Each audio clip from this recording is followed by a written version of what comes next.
ክቡራን ተመልካቾቻችን ሲሳይ ገና ከሉዓላዊ ሚዲያ ረቡዕ ሐምሌ 29 2018 ዓመተ ምህረት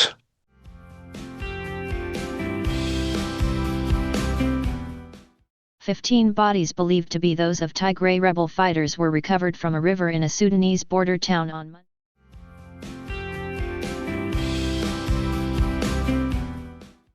እዛ አካባቢ ያለው የህወሓት ኃይል ፈርሷል ነው፣ ተበትኗል ነው፣ እዝና ቁጥጥር የለውም። በሽሽት ወንዝ ውስጥ ገቡ ማለት ነው። የፎከሩት እነዚህ ልጆች ያስጨረሱት አሁንም መቀሌ ናቸው።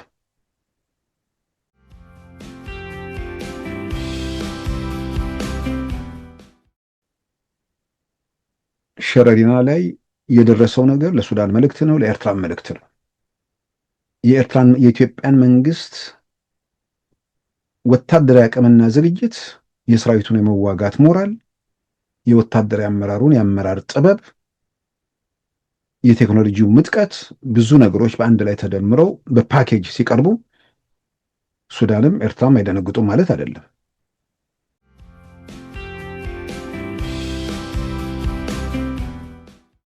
We are connected to Djibouti. We are also connected to Sudan, and we have already the preliminary connection has been done with Sudan.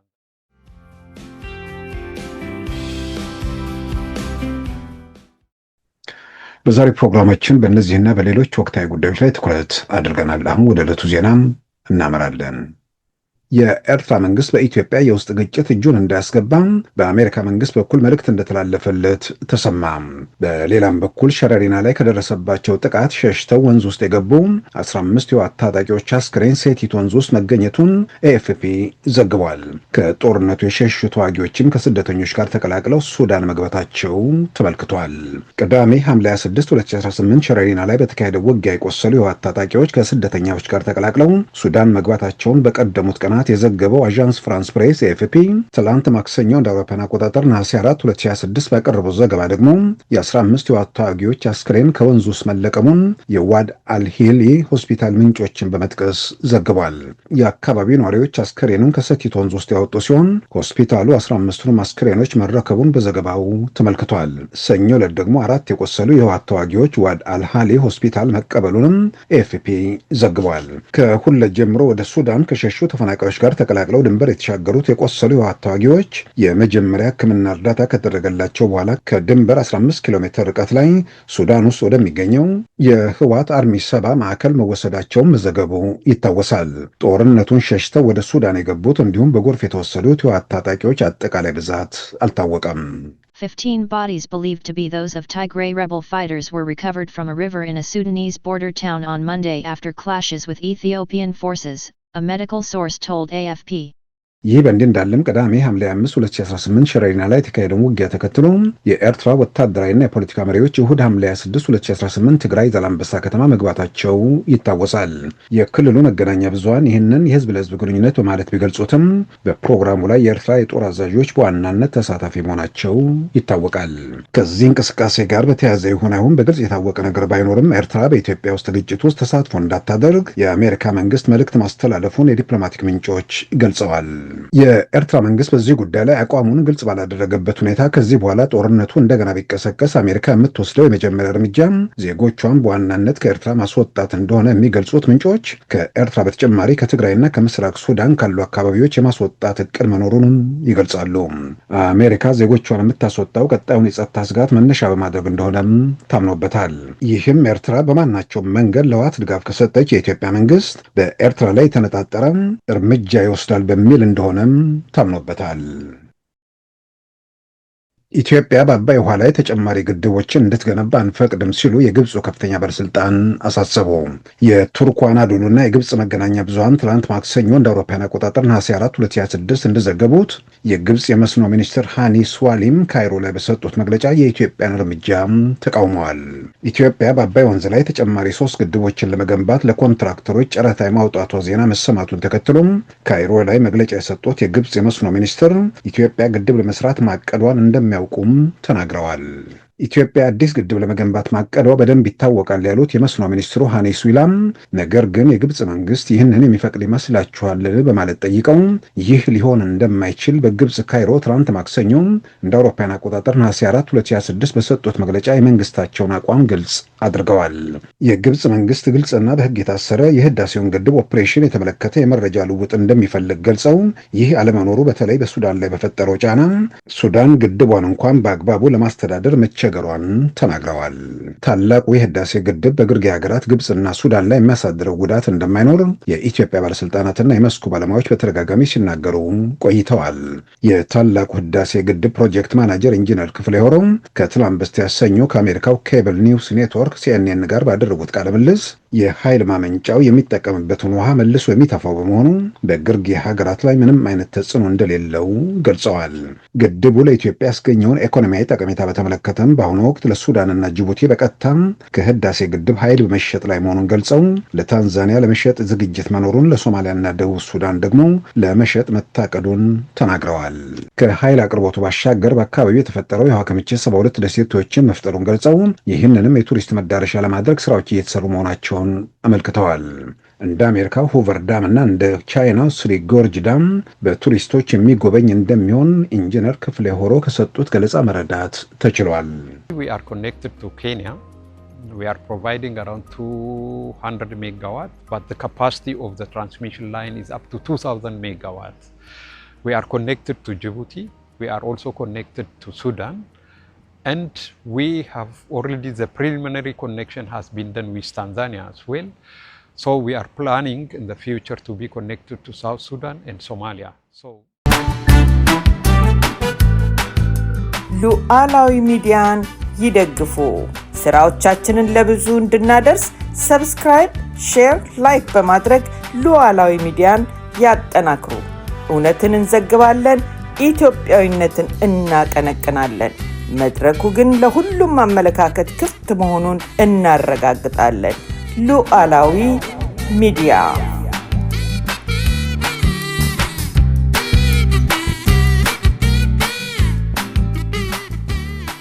ክቡራን ተመልካቾቻችን በሳምንቱ መጨረሻም በሸረሪና ላይ በተካሄደው ውጊያ አሁንም የዓለም አቀፍ መገናኛ ብዙሃንን ትኩረት ስቧል። የሚሰሙ ዜናዎች እጅግ በጣም የሚያሳዝኑ ናቸው። ምናልባትም የተከሰተው ሁኔታ ችግሩን በፈጠሩት ላይ ቢሆን ብዙ ችግር ባልነበረበት፣ ግን ሰላማዊ ሰዎች፣ ተጎትተው የሄዱ ሰዎች ትልቅ መከራ ተቀብለዋል። በቀደሙት ቀናት በዚሁ የአዣንስ ፍራንስ ፕሬስን ዘገባ ጠቅሰን ተከታታይ ማክሰኞም፣ ትላንትም፣ ሰኞም ማክሰኞም ያቀረብኩት ሪፖርት ነበር። በዛ ሪፖርት ላይ ወደ ሱዳን በርካታ ሰዎች ፈልሰው እየሄዱ ነው። ከነዛ ውስጥም የቆሰሉ የህወሓት ታጣቂዎች እንዳሉበት አዣንስ ፍራንስ ፕሬስ ዘግቦ በርካታ መገናኛ ብዙሃን ራዲዮ ፍራንስ ኢንተርናሽናል እንዲሁም የአረብ መገናኛ ብዙሃን ጭምር በስፋት ተቀባብለው ያስተጋቡት ነገር ነው። ያ በሆነበት ወቅት ምን አይነት ሁኔታ ሲፈጠር ነው ታጣቂው ቁስለኞች ወደዚህ ሁኔታ ውስጥ የሚገቡት የሚለውን በዝርዝር ተመልክተነዋል። ሰራዊት ሲፈርስ፣ እዝና ቁጥጥር ሲጠፋ ካልሆነ በስተቀር የታጠቁ ልጆች ማለት የቆሰሉ ልጆች እዛው ወታደሮቹ ሰብስበው በመኪና ጭነው ወደሚመለከተው አካል ወደ ሕክምና ቦታ ይወስዷቸዋል። ያለዛም ደግሞ ራሳቸው ያሉበት ቦታ ላይ መጀመሪያ ሕክምና እርዳታ ይሰጧቸዋል። ከዛ በኋላ ሁኔታዎች አመቺ ሁኔታ ሲፈጠር ካስቀመጡበት ቦታ ወስደው ወደ ሕክምና ጣቢያ በመኪናም ወይም ሌላ በተገኘ መጓጓዣ የሚወስዱበት ሁኔታ ነው ያለው። ይሄ ነገር ልጆቹ ከአቅማቸው በላይ ሆኖ ተበትነው ከስደተኛ ጋር መግባታቸውን የሚያረጋግጥ ነው። ይሄ ነበር እስከ ትላንት የነበረው ነገር። ግን ትላንት የወጡ መረጃዎች ደግሞ ከዛ በላይ ዘግናኝ ሁኔታ እየሰማን ነው። ታጣቂዎቹ ወንዝ ውስጥ ገብተው አልቀዋል። የህወሓት ታጣቂዎች የ15ቱ አስክሬን መሰብሰቡንና ሆስፒታል መግባቱን አዣንስ ፍራንስ ፕሬስ ዘግቧል። ወደዚህ ሁኔታ ውስጥ ከምንድነው በጦርነት መሃል የተፈጠረ ነገር ነው። የሞቱት ኢትዮጵያን ናቸው። የሞቱት ወደውና ፈቅደው ጦርነት ነው የፈለጉ ሰዎች ሳይሆን ተገደው ተጎትተው ከየቤታቸው የተለቀሙ ልጆች ናቸው። ዛሬ ላይ ትግራይ ውስጥ እንዴት እንደሚሆን እያየን ነው። ችግሩን የፈጠሩት ብልጽግናን ቀብረን ነው ዓላማችንን የምናሳካው የሚለውን ከሐምሌ 12 ጀምሮ ሲፎክሩ የቆዩ ሰዎች እነርሱ አሁንም መቀሌ ናቸው ያሉት። እርግጥ ነው በዚህ ሁኔታ ምን ያህል ርቀት ይሄዳሉ እሱ ወደፊት የሚታይ ነገር ነው። እነዚህ ልጆች ግን በማያውቁት አሰቃቂ ትዕይንት ውስጥ አለፉ። ብዙዎቹ ዋጋቸውን ከፈሉ። ይሄ የፋኖ ደጋፊና የቲፒኤልኤፍ ደጋፊ የሚያወራውን ተረት የዓለም አቀፍ መገናኛ ብዙሃን መስማት ነው። መሬት ላይ ያለውን መረጃ ባታነብ እንኳን እንዲህ አይነት ሚዲያዎች ሲያወጡ ሰራዊት እንዴት ይፈርሳል፣ እንዴት ወንዝ ውስጥ ይገባል፣ እንዴት ከስደተኛ ጋር ተቀላቅሎ ይሄዳል የሚለውን ማጤን ነው። ከገመት ነውና ማናችንም ከጠበቅነው በላይ በትንትኑ ነው የወጣው ህወሓት ኃይል ማለት ነው። እዛ ቦታ ላይ በዚህ ደረጃ ተዝረክርከዋል። በዚህ ደረጃ እልቂት ተፈጽሟል። በሽሽት በምናምን ውስጥ ነው ወንዝ ውስጥ የሚገባው። ሰው አይኑ እያየ ወንዝ ውስጥ አይገባም። ተበትነዋል ማለት ነው። ምናልባት እንዲህ አይነት መረጃዎችን በተደጋጋሚ ያው የቲፒኤልኤፍ ሰዎች እና የፋኖ የምናምን ሰዎች በራሳቸው ዓለም ውስጥ ስላየሉ በራሳቸው ዓለም ውስጥ ያሉትን ቢሆኑ እየሆነ ያለውን ነገር አንዳንዶቹ ስለማያውቁት አይደለም። ብዙ ጊዜ የምናነሳው ነገር ነው። ይሄ ደጋፊው ይበተናል የሚል ስጋት ስላላቸው በዛ በኩል የሚያነሱት ነገር ነው። ነገር ግን አሁን የመንግስት መገናኛ ብዙሃንም አይደለም፣ በሌላም በኩል እንትን የሚል ነገር አይደለም። ይሄ የዓለም አቀፍ መገናኛ ብዙሃኑ ዘገባ አሁን እዚህ ጋር ሱዳን ታይምስን ወይ ደግሞ አዣንስ ፍራንስ ፕሬስን ብቻ አልጠቅስም። በኢትዮጵያ ቋንቋ የሚተላለፈው የጀርመን ድምፅ ላይ ይሄንን ሪፖርት እነሱም በትናንትናው ዕለት አቅርቦታል። ነጋሽ መሐመድ ነው የሚያነባው። ሱዳንን ከኢትዮጵያ ጋር በሚያዋስነው ድንበር ከሚገኝ ወንዝ ውስጥ 15 የትግራይ ተዋጊዎች አስክሬን መገኘቱን የሱዳን የሕክምና ምንጮች አስታወቁ። የዜና ምንጮች እንደዘገቡት የኢትዮጵያ መከላከያ ኃይልና የህወሓት ታጣቂዎች ባለፈው ቅዳሜ ሸረሪና ምዕራብ ትግራይ ውስጥ የገጠሙትን ውጊያ የሸሹ በመቶ የሚቆጠሩ ሰዎች ሱዳን ግዛት ገብተዋል። በዘገባው መሰረት የሸረሪናውን ውጊያ ሸሽተው በርስ በርስ ጦርነት ወደምትወድመው ሱዳን ከገቡት ገሚሱ በውጊያው የቆሰሉና ከውጊያው የሸሹ የህወሓት ታጣቂዎች ናቸው።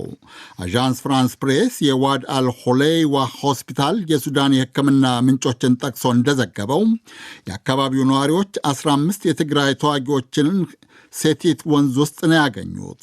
ሆስፒታሉ ራሱ ትናንት 6 ቁስለኛ የህወሓት ተዋጊዎችን መቀበሉን የሆስፒታሉ ባለሥልጣናት አስታውቀዋል። ዝም ብሎ ምን እዛ ቦታ ላይ የተካሄደ የኢትዮጵያ መንግስት መግለጫ አያስፈልግም፣ የሌላ አካል ማብራሪያ አያስፈልግም። ልክ መረጃውን ብቻ ይሄንን ታጣቂዎች ወንዝ ውስጥ ገብተው አለቁ፣ ታጣቂዎች ከስደተኛ ጋር አብረው ወደ ድንበር ተሻገሩ ሲባል እዛ አካባቢ ያለው የህወሓት ኃይል ፈርሷል ነው፣ ተበትኗል ነው፣ እዝና ቁጥጥር የለውም። በሽሽት ወንዝ ውስጥ ገቡ ማለት ነው። የፎከሩት እነዚህ ልጆች ያስጨረሱት አሁንም መቀሌ ናቸው። ከዛ በኋላ ሰማይ ምድር ተደፍቶባቸዋል። ጥያቄ ውስጥ የሚገባ ነገር አይመስለኝም። ሲፎክሩ የሆነ አካል ላይ ተደግፎ እንደሚፎክሩ ይታመን ነበር። ነገር ግን ያ አካል እሱም አልደነገጠም ማለት አይደለም።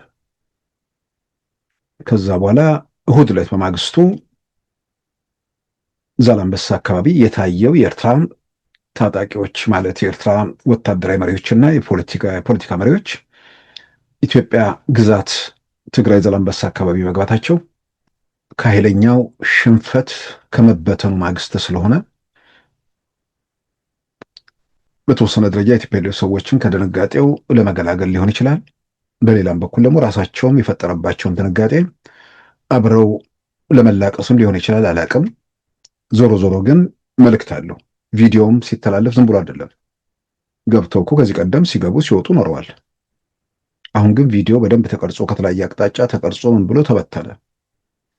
ብቻችን አይደለም የሚለው መልእክት ብቻችሁን እንዳልሆናችሁ እኮ ብዙ ጊዜ ተነገረ።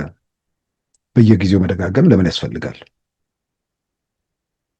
ብቻችንን አይደለንም የሚለው ሰውን የተመረኮዛችሁበት ወይ ደግሞ የተደገፋችሁበት ነገር አያተርፋችሁም የሚለውም ደግሞ የዛን ያህል ተደጋግሞ ተነገረ። ምርኩዝ ለመሆን የሚፈልገው እነሱን ተጠቅሞ ጦርነቱን ማራቅ የሚፈልገው ቡድን ደግሞ ይሄኛው መንገድ አያዋጣም፣ በንግግር በውይይት እንጨርስ የሚልም ብዙ ጊዜ ጥሪ ቀረበለት። ትላንት ላይ 1967 ወይ ደግሞ ወደኋላ ተመልሶ ሻዕቢያ ወይ ደግሞ ጀብሃ ትግል ሲጀምር በነበረበት አስተሳሰብ ላይ ቆመው በዚህ በዘመናዊ ዓለም ላይ በዛኛው መንገድ የሆነ ነገር እናሳካለን ብለው ሲፍጨረጨሩ ኖሮ ከዚህ በኋላ ምናልባት የሸረሪናው ነገር ብዙ ነገር የሚያስተምራቸው ከሆነ ጥሩ ነው ብዬ አምናለሁ። በተለያየ መንገድ እንደምናየው በደቡብ ትግራይ አቅጣጫ ወታደራዊ ዝግጅት አለ። ቲፒኤልኤፎች በከፍተኛ ደረጃ እየተዘጋጁ መሆናቸውን ያው የወጡ የሰማናቸው መረጃዎች አሉ።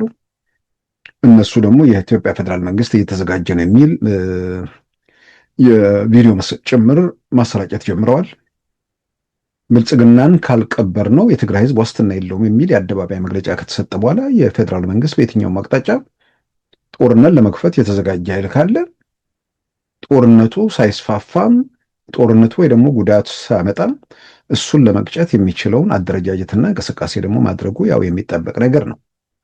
የኢትዮጵያ መንግስት ለምን ይህን ታደርጋለህ ብለን እንደ ዜጋ የሀገሪቱ ጸጥታ ስለሚያሳስበን ይህን ለምን ታደርጋለህ፣ በሰላም በውይይት ለምን አጨርስም እንዳንል በሰላም በውይይት ለመጨረስ በተደጋጋሚ ምንድን ነው የተግባር ምላሽ የሰጠ ብቻ ሳይሆን በፕሪቶሪያ ሰላም ስምምነት የፈረሰው አስተዳደር ሲፈርስ እንኳን ወደ ኃይል እርምጃ አልሄደም።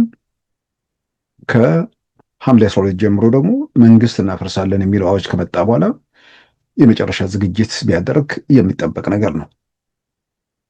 ያም ሆኖ በየትኛውም ጊዜውና አጋጣሚ እድሎች ካሉና አጋጣሚዎች ጥሩ ከሆነ የኢትዮጵያ መንግስት ወደ ሰላም ከመጡ የሰላሙን መድረክ መንገድ እስከ መጨረሻው ሳይዘጋው የፕሪቶሪያ ሰላም ስምምነት አክብረው በፕሪቶሪያ ሰላም ስምምነት የተቀመጡ ነገሮችን አንድ በአንድ ለመፈጸም ከተዘጋጁ በየትኛውም ሁኔታ ውስጥ ያንን ማድረግ ነው። ነገር ግን አንዳንዴ ከቁጥጥር ውጭ ከወጣ በኋላ የማይመለሱ ነገሮች ስላሉ ያ እንዳሰቡት እንደተጠበቁት ላይሆን ይችላል። የሆነ ርቀት ላይ ከሄድን በኋላ ከዛ በኋላ ይሳካልናል ብለው ሊያስቡ ይችላሉ። ግን ሸረሪና ላይ የተፈጠረው ነገር ብዙ ነገር ያዛባ ይመስለኛል። አሁንም ባሉበት ሁኔታ ውስጥ ያንን ኃይላቸውን አጥተው በዛ ደረጃ ተመተው አሁን በተራረፈ ኃይል የሆነ ነገር እናሳካለን የሚል ሙከራ የሚደረግ ከሆነ ግን በነገራችን ላይ ሙከራውን ተከትሎ ብዙ ነገሮች ሊለዋወጡ ይችላሉ። እንደምንሰማው ከዲፕሎማቲክ ምንጮች ባሉ መረጃዎችም የአሜሪካ መንግስት የኤርትራ መንግስት ከዚህ ጉዳይ እጁን እንዲሰበስብ መልእክት አስተላልፏል። የኤርትራ መንግስት እስካሁን ድረስ ጥሪውን የሰማ አይመስልም። ከዚህ በኋላ በየትኛውም አቅጣጫ ላይ ውጊያ ሲጀመር በአሜሪካ በኩል የሚወሰዱ የመጀመሪያ እርምጃዎች ተብለው የተነሱ ነገሮች አሉ። ከዲፕሎማቲክ ምንጮች ሲሰሙ የመጀመሪያው በአሜሪካ በኤርትራ የሚኖሩ በትግራይ የሚኖሩና በምስራቅ ሱዳን አካባቢ የሚኖሩ ዜጎቿን በአስቸኳይ ወደ ማስወጣት ትሄዳለች። ከዛ በኋላ ምን ይከተላል የሚለውን ሲደርስ ደግሞ ምናየው ይሆናል። ከኤርትራ ዜጎቿን ማስወጣት ህወሓት ጦርነት ሲጀምር ከኤርትራ ዜጎቿን የምታስወጣው የኢትዮጵያ መንግስት ጦርነቱን እስከዛ ድረስ ሊቀጥል እንደሚችል ማሳያ ነው ብዬ አምናለሁ በግሌ። ወደዚህ ሁኔታ ውስጥ እንዳይገባ የአሜሪካ መንግስት ጥረት ሲያደርግ ቆይቷል። የተሳካለት አይመስልም። ህወሓት ሻዕቢያ የማያድነውን ህወሓት ለማዳን ብሎ ሪስክ ለመውሰድ መርጧል። ከዛ በኋላ ውጤቱ ምን እንደሚሆን እንግዲህ ሁላችንም ሲደርስ የምናየው ነው። በአጠቃላይ ግን ያለው ነገር የህዝባዊ ወያነ ሓርነት ትግራይ ባለፈው ሸረሪና ላይ የፈጠረው ነገር ብዙ ነገሮችን አመሰቃቅሏል። ሰማይ ምድር ተደፍቶባቸዋል። በዚህም የተነሳ ከዛ በኋላ የተወሰዱ አንዳንድ እርምጃዎችን በተመለከተ ያሉ መረጃዎች በብዛት በተለያየ ቦታዎች ወጥተዋል። ግን የበለጠ እንደ ማረጋገጫ የወሰድኩት በዚህ በጸጥታ ጉዳይ ላይም አጠቃላይ በትንተና ላይ የሚሰራው ሆርን ሪቪው ይህን ጉዳይ በተመለከተ ዝርዝር መረጃ እሱም አውጥቷል። ሆርን ሪቪው እንዳወጣው የህወሓት ኃይሎች በአሁኑ ሰዓት ህብረተሰቡን ከጎናቸው ለማሰለፍና በአጠቃላይ ትግራይ ውስጥ በፌዴራል መንግስት ላይ ያለውን ጠላትነት ለመፍጠር የተለያዩ እርምጃዎችን ለመውሰድ እንቅስቃሴ ላይ መሆናቸውን፣ ይሄ እንቅስቃሴ ግን አሁን በመረጃዎችም እንደምናየው እንደ ቡድን በጋራ ሳይሆን የተወሰኑ ሰዎች በኃላፊነት የሚንቀሳቀሱበት መሆኑን ነው። ወይዘሮ ፈትለወርቅ ገብረ እግዚአብሔር፣ ጀነራል ክንፈ ዳኘው፣ ጀነራል ኃይለስላሴ ግርማይ እና ወዲ መድህኑ የተባሉ አራተኛ ሰው አሉ። እነዚህ ሰዎች በጋራ የሚያቀነባብሩት ነገር ነው። እንግዲህ አሁን በሆርን ሪቪው ላይ ጭምር የወጣ ነገር ስለሆነ ማለት ነው። ዓላማው ምንድን ነው? ትግራይ ውስጥ ሽብር መፍጠር ነው። ያን ሽብር ፈጥሮ የፌዴራል መንግስቱ ላይ እና ከፌዴራል መንግስት ጋር የሚሰሩ ኃይሎች ላይ ማለትም የትግራይ ሰላም ኃይል፣ የትግራይ የለውጥና የሰላም ምክር ቤት እነዚህን ለመወንጀል ይህን በማድረግ የትግራይ ህዝብ በውጭም በአገር ቤትም ያለው ከጎናችን ይሰልፋል በሚል ይህን ለማድረግ መወሰናቸውና ይህን ሲያደርጉ ጥርጣሬና ብዥታም እንዳይፈጠር በዋናነት እነሱ የሚቆጣጠሯቸውን የኤፈርት ኩባንያዎችን እነሱ ላይ ጭምር ፍንዳታ ለመፈጸም በሰላማዊ ሰዎች ላይ የፍንዳታ ጉዳት ለማድረስ በዚህ ደረጃ በቅድ ይዘው እየተንቀሳቀሱ መሆኑን የደህንነት መረጃዎችን ዋቢ በማድረግ ሆርን ሪቪው ጭምር በዝርዝር አውጥቶታል። ይሄ የጸለምቱ ማለት ነው የሸሬናው ውጊያ ከመካሄዱ በፊት ያልነበረ አሁን እዛ ጋር የደረሰው መዓት ምንድን ነው? ቁጣ ይሉታል አንዳንዶቹ። ቁጣ ነው የወረደባቸው እዛ ቦታ ላይ። ያን ተከትሎ ደግሞ ወደዚህ አይነት ወደ አላስፈላጊ ኃላፊነት ወደ ጎደለው ተግባር ለመግባት እንቅስቃሴ ላይ መሆናቸው እየተገለጸ ነው። እነዚህ ሰዎች የአያደርጉትም ብሎ ቢጠራጠር ሰው አለ ብዬ አላምንም።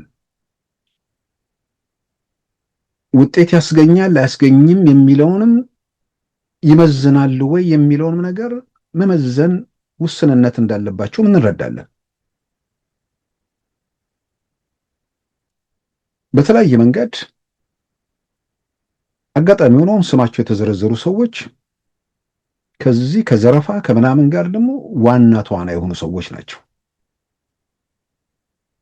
ትግራይ ውስጥ ካለው የወርቅ ዘረፋ ጋር በተያያዘ ወይዘሮ ፈትለወርቅ በወንድማቸው ዋናው አቀባባይ ውጭ ሀገር ሆኖ አቶ ዳዊት ገብረ እግዚአብሔር የተባሉ ናቸው። የዋናው የወርቅ ንግድ ሰንሰለት በኤርትራ በኩል ከዛ ወደሚወጣበት የሚያስወጡት እሳቸው ናቸው። የእሳቸው ወንድም የዚህ የዘረፋው ኔትወርክ ዋነኛ አንደኛዋ ወይዘሮ ፈትለወርቅ ናቸው።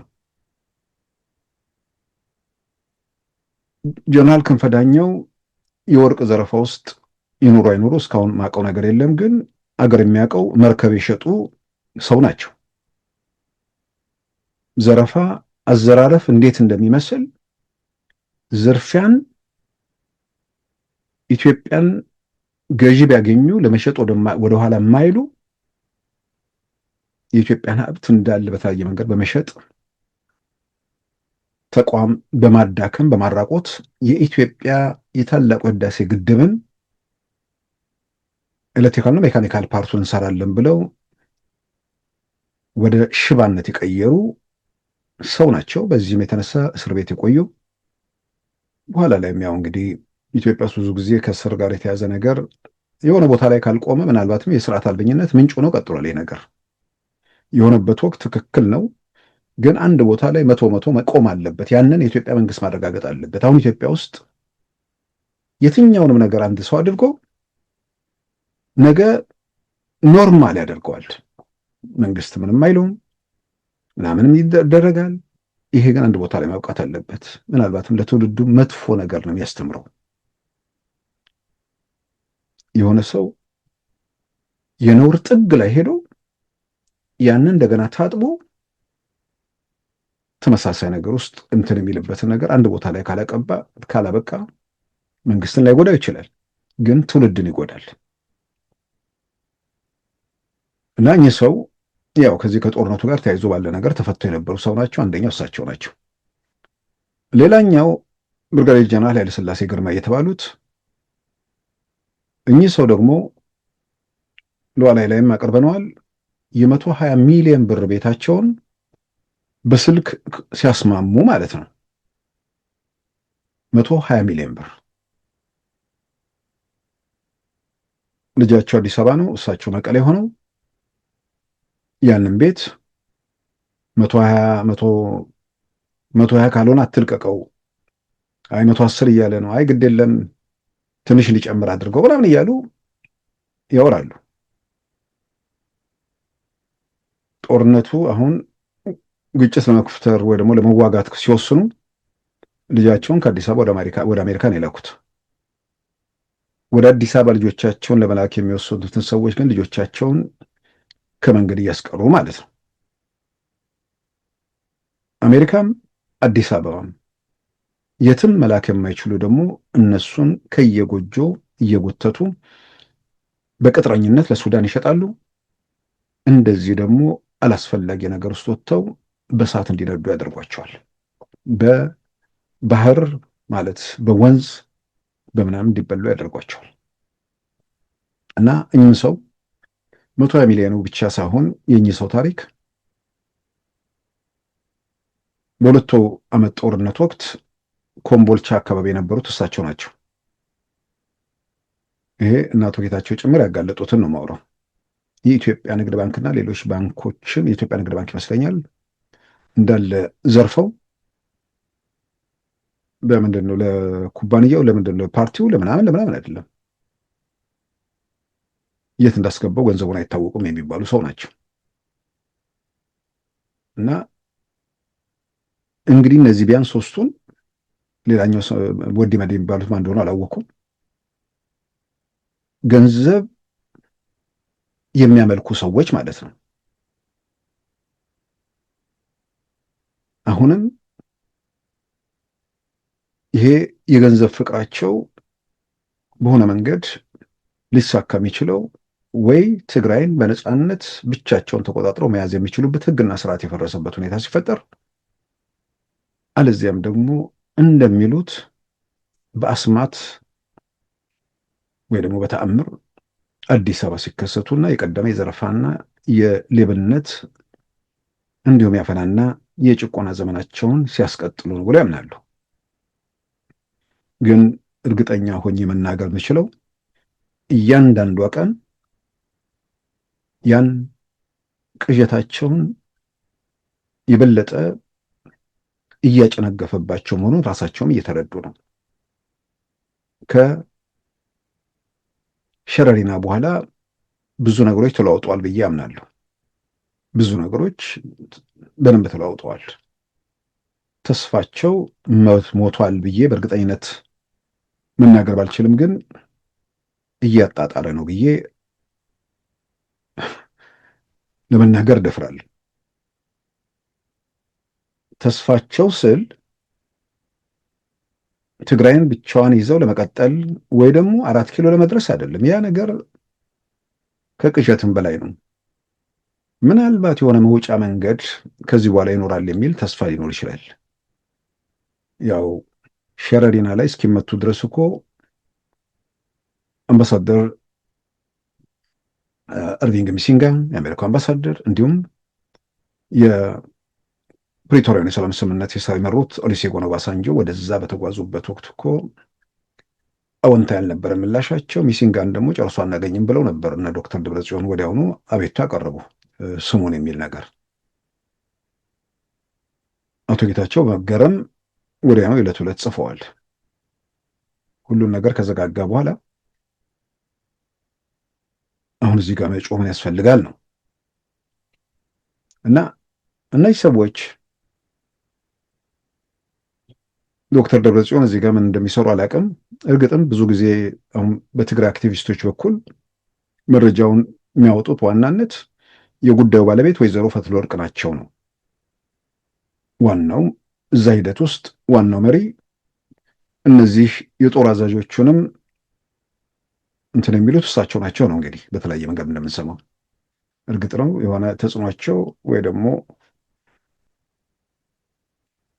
የመሪነት ውሳኔ መቀበይመንት ውሳኔ ማስተላለፍ እድሜያቸው ምን ያህል ነው አላውቅም። ግን አሁን ባለበት ሁኔታ ውስጥ እሳቸው የበላይ ናቸው የሚል ነገር እየተሰማ ነው። እነዚህ እንግዲህ እሳቸውን ጨምሮ ቀደም ሲል የዘረዘርኳቸው ጋር ሆነው በጋራ ያቀነባበሩት ነገር ትግራይ ውስጥ ሽብር መፍጠር ነው። በጥቅሉ ያን ሽብር በመፍጠር የትግራይ ሕዝብ የተጠቂነት ስሜት ሲያድርበት በተቋማቱ ላይ በህልውናው ላይ በምናምን ጉዳት እየደረሰ ነው ብሎ ሲያምን ከመንግስት ጋር ኢትዮጵያ መንግስት ላይ ተስፋ ማድረግ እነ አቶ ጌታቸው ላይ ተስፋ ማድረግ እነ ጀነራል ጻድቃን ላይ ተስፋ ማድረግ ያቆምና ጸረ እነሱ ሆኖ ከኛ ጋር ይሰልፋል። አሁን በግድ የምናፍሰውን በሰልፍ ራሱ ይመጣል ብለው ደምድመው ሊሆን ይችላል። ያው ከዚህ ቀደም አቶ ጌታቸው ሲናገሩ ሰምተናል። የፖለቲካ ብቃታቸው ምን ያህል ደካሞች እንደሆኑ እንደነ ወይዘሮ ፈትለወርቅ ማለት ነው። ሀሳብ ማመንጨት የማይችሉ ብለው እሳቸው አደባባይ ስለገለጹ ሀሳብ ማመንጨት የማይችል ሰው ደግሞ የማሰብ ችሎታው በጣም በጣም ውስንነት ስለሚኖርበት የጠበቁት ነገር የሚያስከትለውን አደጋ እንዲህ አይነት ሰዎች የሚረዱት ጉዳቱ ከደረሰ በኋላ ነው። ይሄ ቢሆን ይሄ ይከተላል፣ ይሄ ቢሆን በዚህ በኩል የሚመጣ አደጋ አለ፣ ይህ አይነት ሁኔታ ደግሞ እንዲህ አይነት ጣጣ ያስከትላል የሚለው እንዲህ አይነት ሰዎች ሲደርሱበት ሁሉን ነገር የሚያውቁት ሲደርሱበት አፋፉ ጫፍ ላይ ከደረሱ በኋላ መመለሻ እንደሌለው ማረጋገጥ የሚችሉት ጫፍ ላይ ከደረሱ በኋላ ነው። አስቦ መርምሮ መዝኖ መሄድ ሰው ወደ አፋፉ ከመሄዱ በፊት መንገዶቹ ላይ እርግጠኛ መሆን አለበት መመለስ እንደሚችል። እነዚህ መመለሻቸውን አይደል የሚያስቡት። ግራ ቀኙን ስለማዩ የጋሪ ፈረስ የሚባለው ነገር ሄደው አደጋ ውስጥ ከገቡ በኋላ ከዛ በኋላ የመጣው ነገር አያሳስባቸውም። እና እንደዚህ አይነት ሰዎች በጋራ ጥፋት፣ ፍጅት መፍጠር እየተንቀሳቀሱ መሆናቸውን ነው እንግዲህ ሆርን ሪቪው ላይ ጭምር የወጣውን ነው የምጠቅሰው። ለቲፒኤልኤፍ የአዲስ ታሪክ አይደለም። እንዲህ አይነት ነውር፣ እንዲህ አይነት ወንጀል፣ በሰው ደም መነገድ የህወሓት አንዱ መለያው ነው ቢባል ማጋነን አይደለም። ከሀውዜን ጋር ተያይዞ የሚነሱ ነገሮች አሉ። ብዙ ጊዜ ስለዛ በዝርዝር የሚነገር ነገር አለ። ጥያቄ ማይነሳው ድብደባ ተፈጽሟል በኢትዮጵያ ጀቶች። ነገር ግን ለዛ ድብደባ መንስኤ የሆነው ነገርና በኋላ ቪዲዮ የተቀረጸበት ታሪክ ሁል ጊዜም ሲያነጋግር የቆየ ጉዳይ ነው።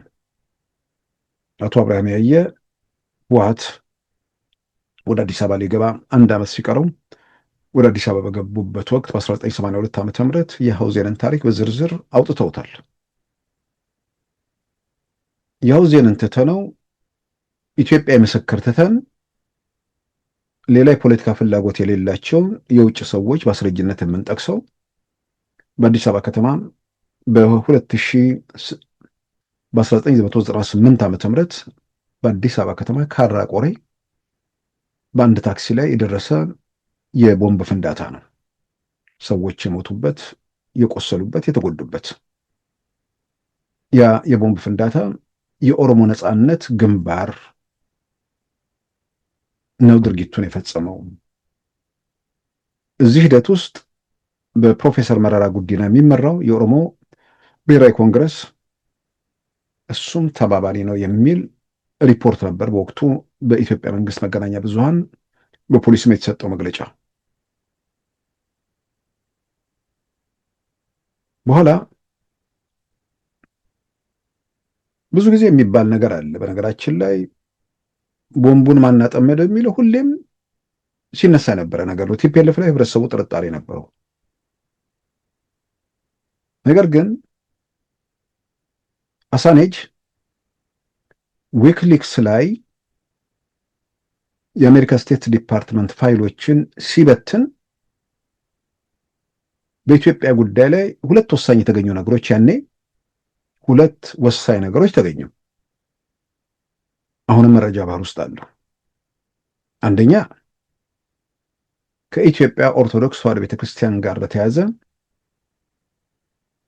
የኢትዮጵያ ኦርቶዶክስ ተዋሕዶ ቤተክርስቲያን ፓትርያርክ ብፁዕ ቅዱስ አቡነ መርቆሬዎስን ከመንበራቸው ተነስተው ከሀገር ከስልጣናቸው እንዲወዱና እንዲባረሩ በማድረግ ረገድ የስልጣን ላይ ያለው የኢትዮጵያ መንግስት ጠቅላይ ሚኒስትር የነበሩት አቶ ታምራት ላይኔ ያንን ታሪክ በወቅቱ በኢትዮጵያ አሜሪካ አምባሳደር ለነበሩት ዶናልድ ያማማቶ ተናግረው በዚህም ጸጸት እንደሚሰማቸው የገለጹበት ይሄ ሚስጥራዊ ደብዳቤ ለአሜሪካ ስቴት ዲፓርትመንት ተልኮ ያው የስቴት ዲፓርትመንት ፋይሎች በአሳነጅ በኩል ያው ሲበተኑ ሜዳ ላይ ተገኙ።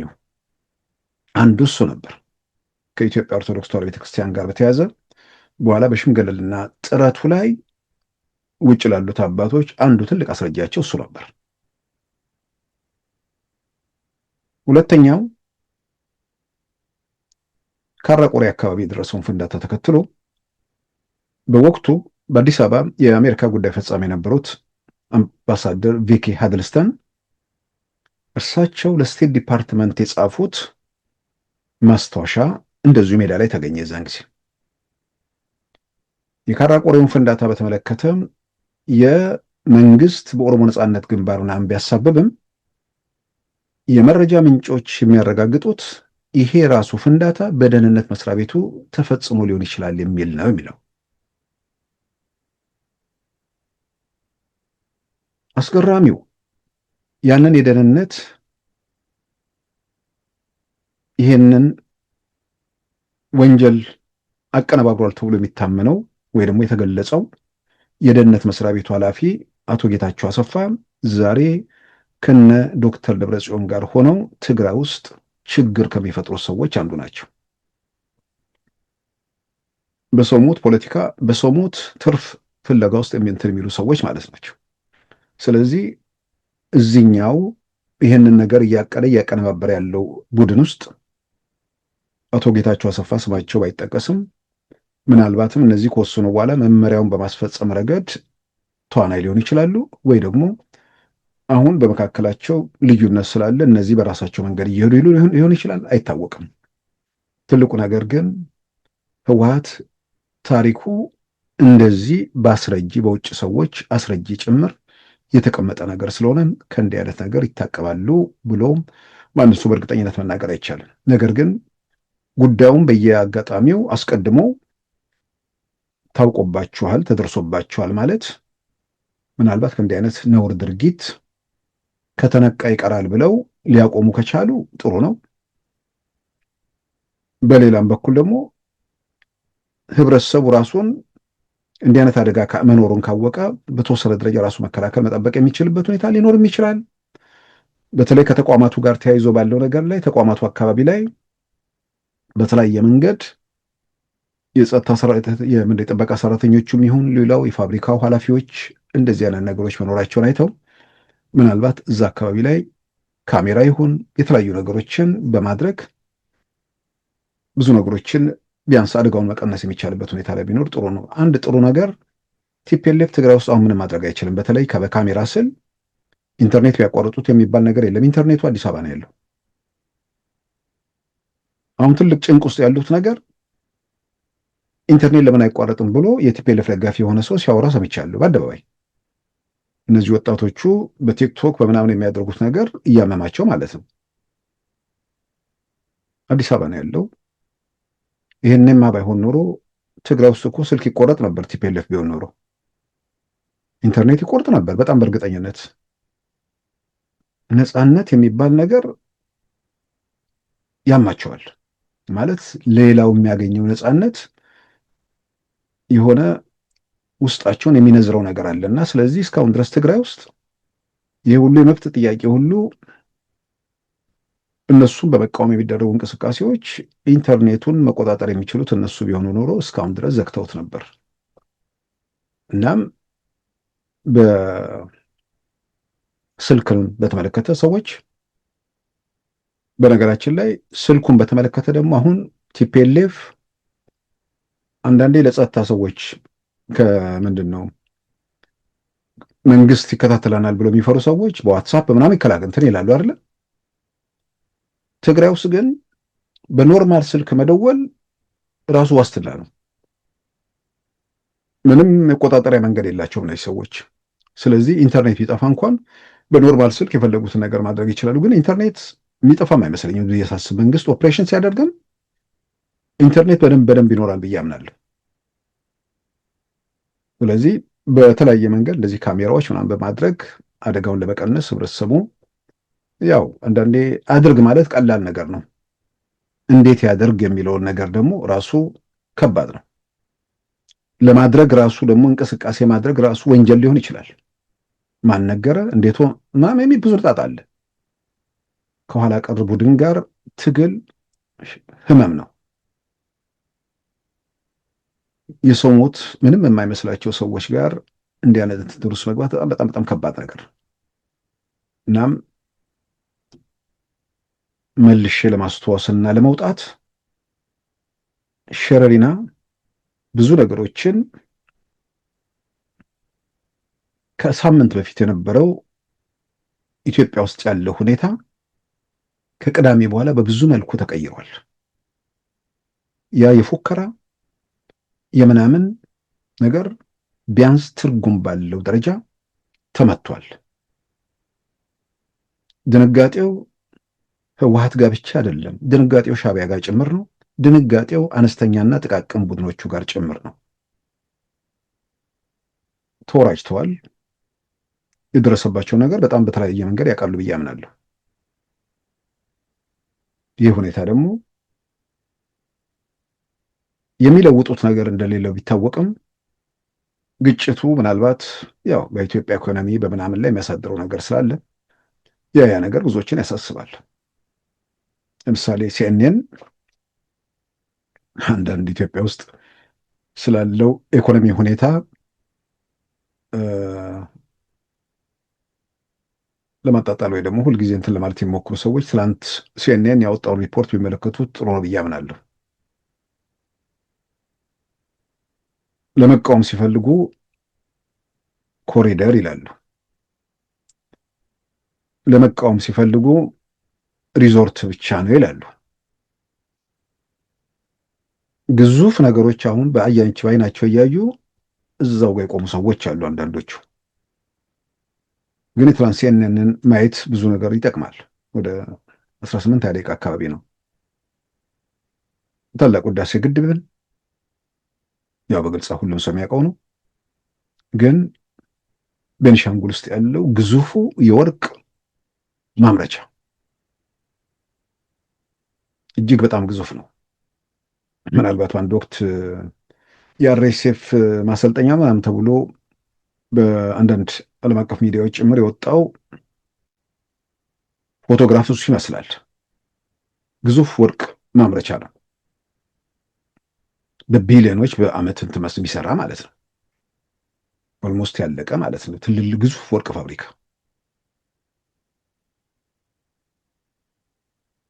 በአፍሪካ ግዙፉን አውሮፕላን ፋብሪካ አውሮፕላን ማረፊያ እሱንም ሜዳ የመኪኖቹን ትርምስምስ ከኢትዮጵያ አየር መንገድ ዋና ስራ አስፈጻሚ ከአቶ መስፍን ጣሰው ጋር ሁሉ ቃለ ምልልስ አድርጋ ከቱሪዝም አንጻር የባሌ ፓርኮች አካባቢ እንትን ብላ በሚገርም ሁኔታ የኢትዮጵያ ኢኮኖሚክ ትራንስፎርሜሽን በሚል ቃለ ምልልስ በማድረግ 4 ቦታዎችን ጎብኝታ የሰራቸው ነው። ግብጽ በአጋጣሚ ትላንት ደግሞ ያሉ ዜናዎች ኢትዮጵያ ተጨማሪ ግድብ እንዳይገነባ አልፈቅድም ምናምን አለች የሚል ነገር ሲመጣ ኢንጂነር ክፍሌ ሆረው እዛ ላይ ይነግሯታል። በውሃ ሙሌት ወቅት የሚፈጠር ክፍተቶች ይኖራሉ። አሁን ግን ውሃው ያ እንዳይፈጠርም ለዓመታት ጠብቀን ሞልተናል። አሁን ግን ውሃው እንዳለ መጥቶ ነው የሚወርደው። በግብጾች ላይ በሱዳንም ላይ የሚያደርሰው ነገር አለመኖሩን እዛ ላይ ያስረዳሉ። This is not a water consumpting. Whatever is coming in, it goes out. So I don't know why they capitalize on that one. The only challenge which you might face is during the impounding. እርግጥ ኢትዮጵያ ተጨማሪ 3 ግድቦች ትገነባለች የሚለው ነገር ግብጾችን ያው እንቅልፍ ነስቷቸዋል። ምናልባት ኢትዮጵያ ጥሩ መደራደሪያ ሊሆናት ይችላል ተብሎ ይታመናል እና ከኢትዮጵያ ኢኮኖሚክ እንቅስቃሴ ጋር ተያያዘም እንዲህ አይነት ህይወት ያላቸው ሀገሪቱን በአንድ ጊዜ ወደ ብዙ ደረጃ ትራንስፎርም የሚያደርጓት የሚታዩ የሚዳሰሱ ነገሮች አሉ። እነዚህ ሁሉ ግጭት መጥፎ ነው፣ ቢያንስ እንትን እንዳይል ሊታወቅ ይችላል። በተባለው ጊዜ ላይ ሰራ የሚችልበት ወይ ደግሞ በተባለው ፍጥነት እንዳይሰራ ምክንያት ሊሆን ይችላል። ታላቁ ህዳሴ ግድብ ሲገነባ ኢንጂነር ክፍሌ ይናገራሉ። ሌላ የጸጥታው ምናምን ብቻ ትተው ከጅቡቲ ወደብ ግድቡ ያለበት ቦታ ላይ እስኪደርስ ድረስ 60 እና 90 ቀናት ይወስዳል ይላሉ። ምናልባት ኢትዮጵያ አሰብን መጠቀም ብትችል ኖሮ ምን ይሆን ነበር የሚለውን እሱ ላይ ግምት ውስጥ ማስገባት ነው።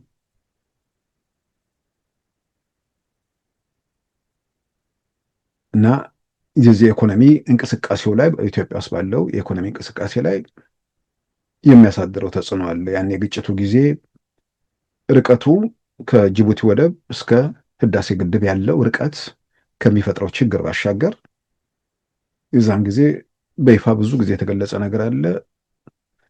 የኢትዮጵያ ሀገር መከላከያ ሰራዊት እዛ ቦታ ላይ ዋጋ ከፍሏል። ግድቡ እንዳይሰራ የቤኒሻንጉል ታጣቂ፣ የኦሮሞ ነጻነት ግንባር ምናምን የሚባሉት በተለይም ደግሞ ያኔ ከህወሓት ጋር ጦርነት በሚካሄድበት ሰዓት ከፍተኛ ርብርብ ያደርጉ ነበር። ከዚህ በላይ ቅጥረኝነት አለ። ለግብፅ መንግስት ማገልገል፣ ታላቁ የህዳሴ ግድብ መጠናቀቅ፣ ቤኒሻንጉል ውስጥ ያሉ የጉሙዝ ይሁን የሌላ ይሁን ኢትዮጵያንን መብታቸውን ተጨማሪ መብት ይሰጣቸዋል ወይ ደግሞ የበለጠ ብርሃን የሚያገኙበትን ኢትዮጵያ የምትሰበስበው ሀብት ለእነሱ የሚተርፍ ነገር ነው። ህዳሴ ግድብ በመስተጓጎሉ ሸኔ የሚታገልለት የኦሮሞ ህዝብ ምንድን ነው የሚያገኘው? ያንን ሲያደርጉ ነበር እነዚህ ሰዎች። ይህን ሁሉ እነዚህ አነስተኛና ጥቃቅን ኃይሎችን ባይኖሩ ኖሮ ምናልባት ግድቡ ከተባለው ጊዜ ቀደም ብሎ ማለቅ የሚችልበት ሁኔታ ይኖራል። አውዳሚው ጦርን ደግሞ ኢትዮጵያን ከፍተኛ ሀብት የጠየቀ ነገር ስለሆነ በዛ በኩል ደግሞ የተፈጠሩ ክፍተቶችም አሉ። ስለዚህ አሁን ወደ ግጭት ሲገባ ኢኮኖሚው ላይ በዜጎች ላይ ከሚደርሰው ጉዳት ባሻገር በኢኮኖሚ ላይ የሚያመጣውን ተጽዕኖ ስላለ መንግስት መታገሱ ጥሩ ነበር። ትዕግስቱ ግን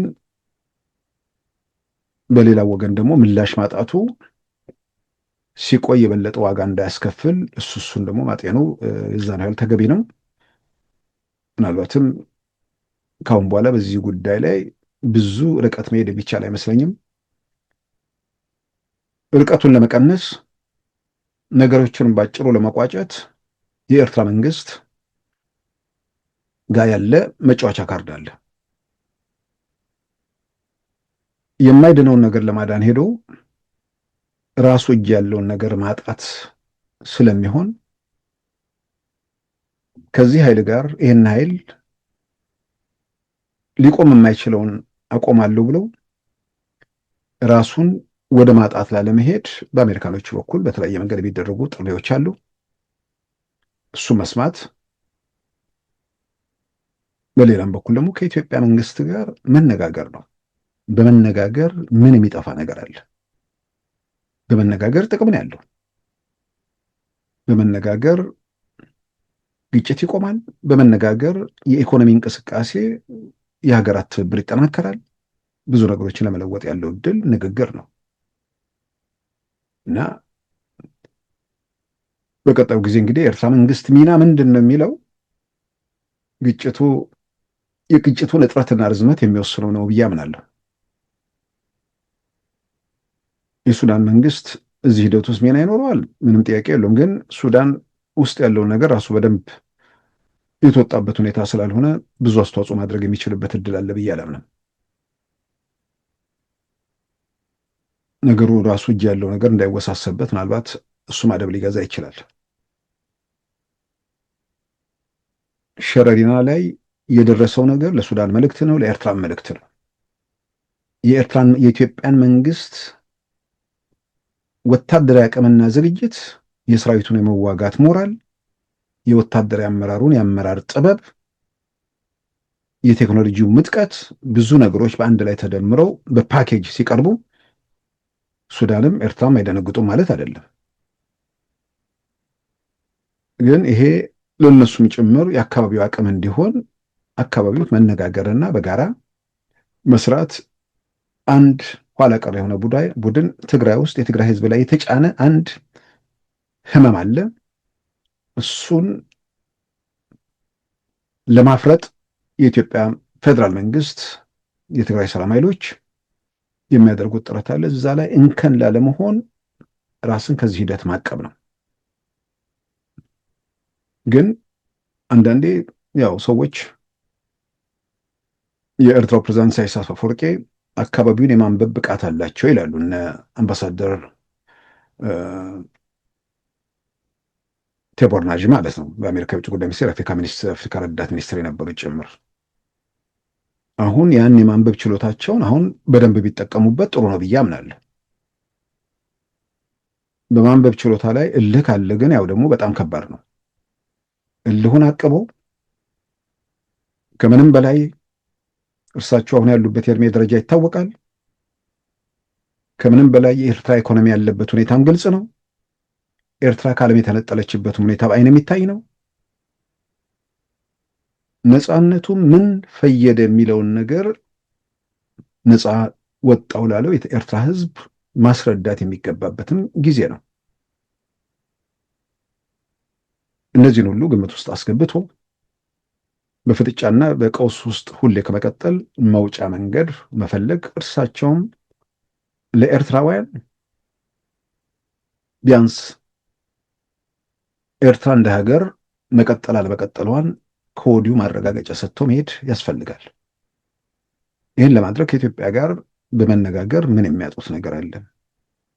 ወያኔን በመደገፍ ለወያኔ ምርኩዝ በመሆን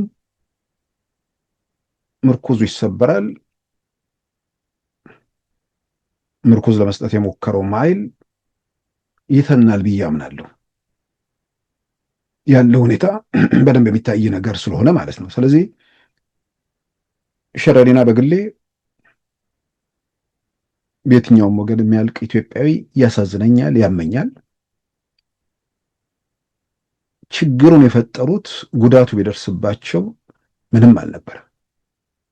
ችግሩን የፈጠሩት ግን አሁንም ከርቀት ሆነው ወይ ይፎክራሉ፣ ያው አደባባይ ይፎክራሉ እንጂ ይህን እኮ አንዳንዴ ከፍራቻቸው ብዛት ጠቅላይ ሚኒስትሩ የሆነ የተለየ የረቀቀ ነገር አምጥቶ ጎትቶ ይወስደናል ብለው ሊፈሩ ይችላሉ። ከመጠን በላይ ነው የሚፈሩት እንደምሰማው። ከዚህ ስጋት ውስጥ ወጥቶ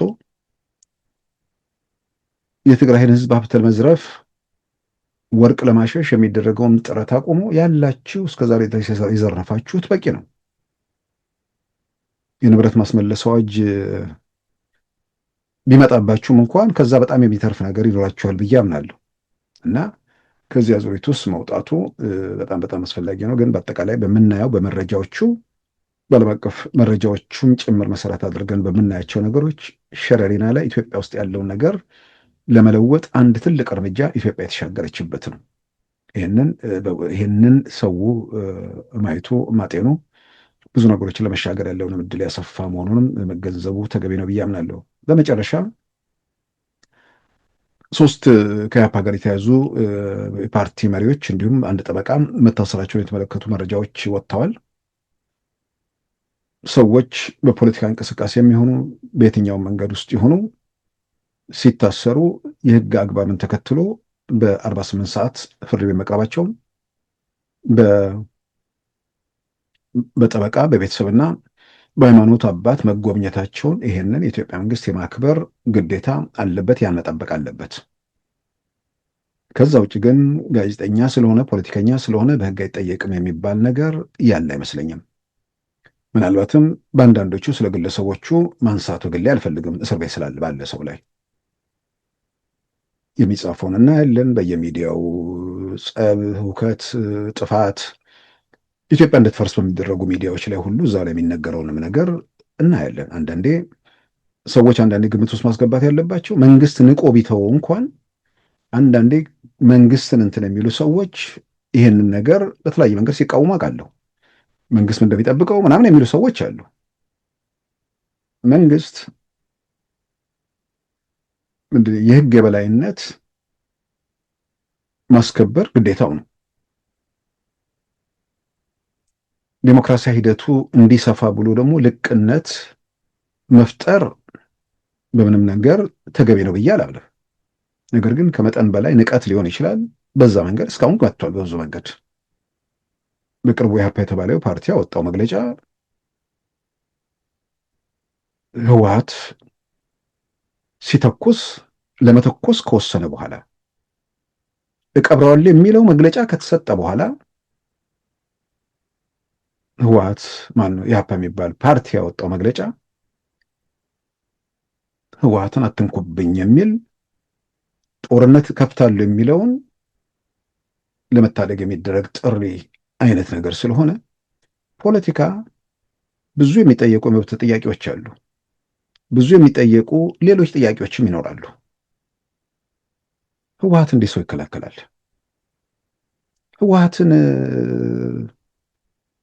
በመከራው ሰዓት ልሳኑም ምንም ሆነ ያገለገሉ ሰዎች ሁሉ የትግራይ ህዝብ የጥፋት ምልክት ነው ብለው ከተለዩት በኋላ ለዚህ ቡድን ሰው እንዴት ጥብቅና ይቆማል?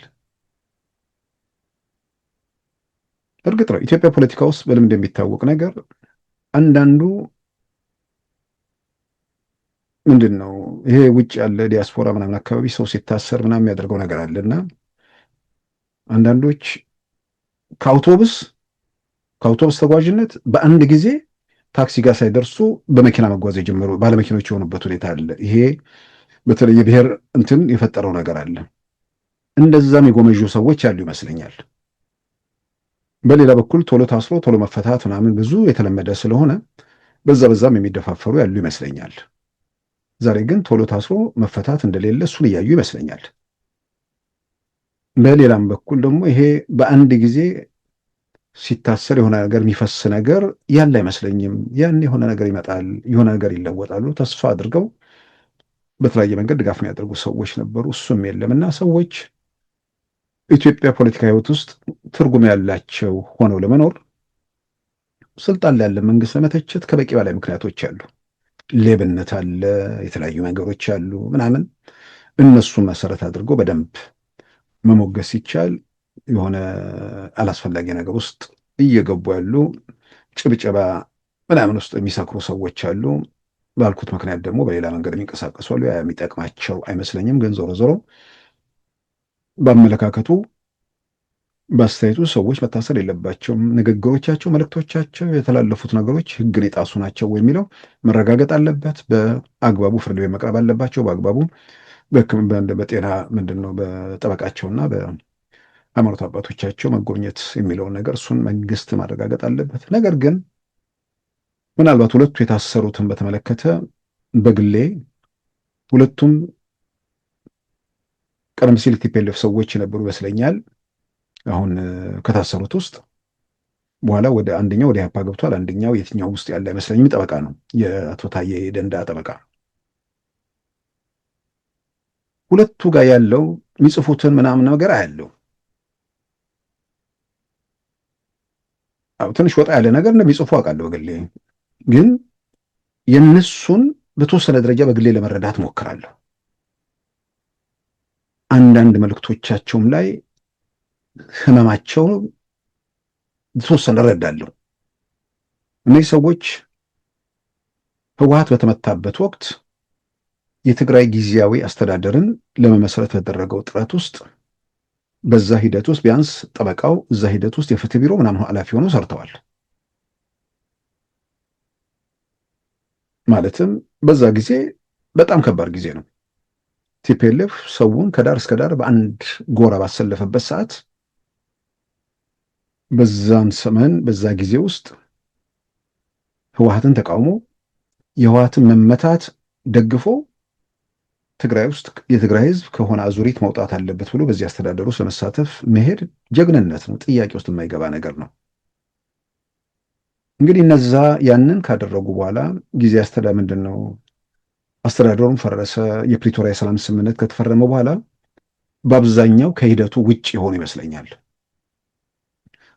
በአንጻሩ ደግሞ በሌላ በኩል ሲዋጉ የነበሩት እነ አቶ ጌታቸው ረዳ ምናምን ደግሞ መጥተው በኢትዮጵያ ፖለቲካ ውስጥ ተዋናይ ሲሆኑ ያ ቁጭት የፈጠረባቸው ይመስላል። የቀደመ ተግባራቸውን አለማድነቅ አይቻልም። ብዙዎች በስካር በዘረኝነት ተጠርገው በሄዱበት ሰዓት በድፍረት በዛ ወቅት የቆመን ሰው ሁልጊዜ ማመስገን ተገቢ ነው ብዬ አምናለሁ። ግን ያ የፈጠረባቸው እልህ ያለ ይመስለኛል አንዳንድ የሚጽፉት የምናምን ነገር ሳይ። በሌላ በኩል ደግሞ በዛን ወቅት የተገደሉ በቲፒኤልኤፍ ሰዎች የተገደሉ ሰዎች ስም ዝርዝራቸውን እያወጡ ስለነሱ ሁሌ ቁጭታቸውን ይገልጻሉና ይሄ ውስጣቸው የፈጠረባቸው ነገር አለ ብዬ አምናለሁ። ክቡራን ተመልካቾቻችን የዛሬም ረቡዕ ሐምሌ 29 2018 ፕሮግራማችን በዚሁ ተጠናቋል። ጤና ይስጥልን።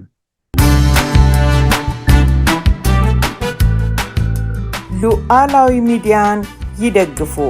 ስራዎቻችንን ለብዙ እንድናደርስ ሰብስክራይብ፣ ሼር፣ ላይክ በማድረግ ሉዓላዊ ሚዲያን ያጠናክሩ። እውነትን እንዘግባለን፣ ኢትዮጵያዊነትን እናቀነቅናለን።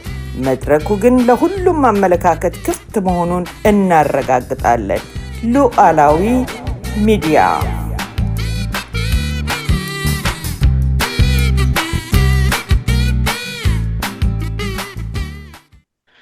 የዛሬ ረቡዕ ሐምሌ 29 2018 ፕሮግራማችን በዚሁ ተጠናቋል። ጤና ይስጥልን።